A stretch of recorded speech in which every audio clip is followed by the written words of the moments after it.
Later, Jimmy Fallon welcomes Kelly Clarkson, Peyton Manning, and Mike Tirico. Beyonce. Summon. Burial. With clues like these, Beyonce. does anyone stand a chance?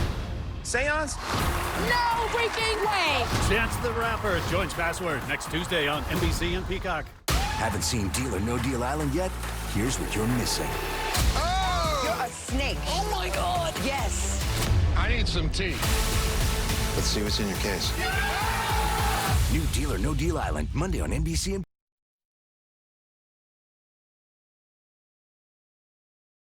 NBC4 News at 11. And right now at 11, fighting for a new trial. Convicted killer Scott Peterson once again in front of a judge saying the same thing he's been saying for 20 years, that he didn't kill his wife, Lacey. And tonight we're hearing from the man who represented him in 2004. Robert Kovacic joins us in studio with the evidence the LA Innocence Project is looking for. Robert. Carolyn, the director of the LA Innocence Project, a legal nonprofit, says they are asking the court to, quote, support our investigation into Mr. Peterson's claim of actual innocence. Peterson contends he went to fish, came back, and his wife was gone. Can it be proven she was still alive when he went fishing? And perhaps she was a witness to two men burglarizing a home. Tonight, we spoke with Mark Garagos, who not only believes Scott Peterson didn't do it, he stood by him in court to try and prove just that. Can you both see and hear the proceedings, sir? Yes, I can. Thank you. Scott Peterson, now 51 years old, back in court remotely from prison.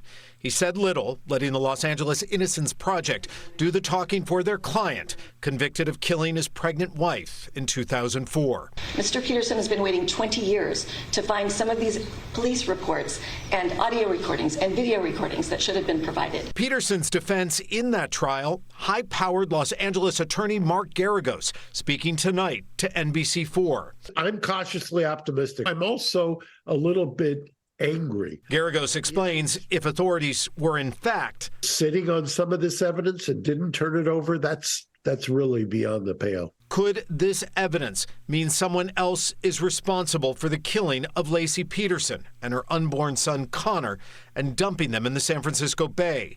Could it be those who burglarized the home across the street from the Petersons around the same time Lacey disappeared? Garagos claims it wasn't until the day Peterson was convicted that the DA turned over a report about what was learned inside a Chino prison. That a lieutenant had overheard a conversation between an inmate talking to somebody else who was involved in the burglary and them talking about Lacey Peterson. Evidence including a burned-out van with a stained mattress found near the Peterson home the morning after Lacey disappeared.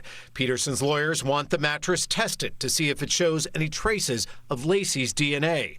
The former fire investigator who responded to that call recently was questioned on Dateline as to why the van was never brought up during the original trial. I had figured when the court started, when the trial all started up, that somebody would reach out. If the DNA is still preserved, if the DNA has not degraded, if the DNA is still available to be tested, that to me is not only game changing, but game over.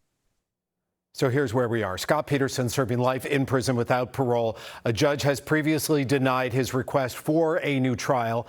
Garagos standing by his former client, claiming there was never compelling evidence to convict Peterson, who he says at that time was, quote, the most hated man in the world. The LA Innocence Project said today's hearing is the first step in a long process. I'm Robert Kovacic. Carolyn, they'll be back in court next month to determine if what is discovered and that DNA should be sealed. All right, Robert. Well, new video tonight of Orange police arresting a suspected drunk driver in a deadly hit-and-run crash. Detectives say this man, 31-year-old Jonathan Lopez, has 4 DUI convictions over the past 10 years. Officers spotted his car with major front-end damage about 10 minutes after the victim was hit and killed this morning. Lopez led officers on a short pursuit before they arrested him. An hours-long standoff ended with a man in custody. This all started this afternoon in Mission Hills with reports of a man threatening people with a chainsaw. NBC4's Macy Jenkins joins us from the intersection that was shut down for hours while police negotiated with that man. Macy. Carolyn, 3 hours during that entire standoff.